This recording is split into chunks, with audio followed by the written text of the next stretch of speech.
this Asian range over here. But to give you some context, we had a fair value that was left over from Wednesday. So I'm always looking for previous day fair value gap. So this Wednesday fair value gap was resting over here, right? So this zone over here, this here was my main POI. So I was keeping an eye on this zone.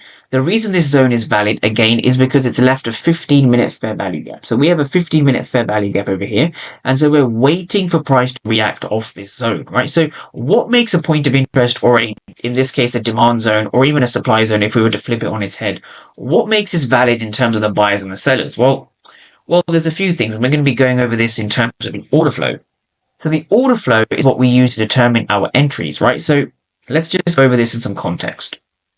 If I take up the power of 3 indicator, let's start with the weekly power of 3, right? So what you see here, this big red candle is the weekly power of 3, right? So what we can see is the weekly candle opened here, right? This is the weekly opening price all the way up here, right? This is the weekly opening price. So what you need to understand when you look at this, you need to understand that we are significantly below the weekly opening price, right? We are significantly below the weekly opening price. So what this means is you want to be looking for buys below the weekly opening. This is a big confluence you can use.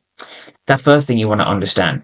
The second thing to understand settings from the weekly power of 3 to the daily power of 3. I want traders to understand how you can use this same indicator but with multiple time frames. So now we go to daily power of 3. So this is the daily power of 3. We can see now from the daily power of 3 what makes this trade high probability is the 3 following things, right? We understand we're below the weekly opening price.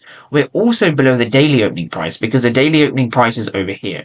That's step number 1. Step 2, we've tagged it to a 15-minute fair value gap. And step 3 is that we're not only below the Asian range, which is good, we've also taken out the previous day low as well, right? Price took out Wednesday's low and tapped into this range over here. So what you need to understand is once we've taken out a previous day low, and we've tapped into a higher time frame or a 15-minute fair value gap, and we're below the daily opening price, this is a golden opportunity to take longs, even though we are counter trend from the higher time frames. This is important to understand. So once we have that in place, we can now look to see how the order flow was reacting at this particular area.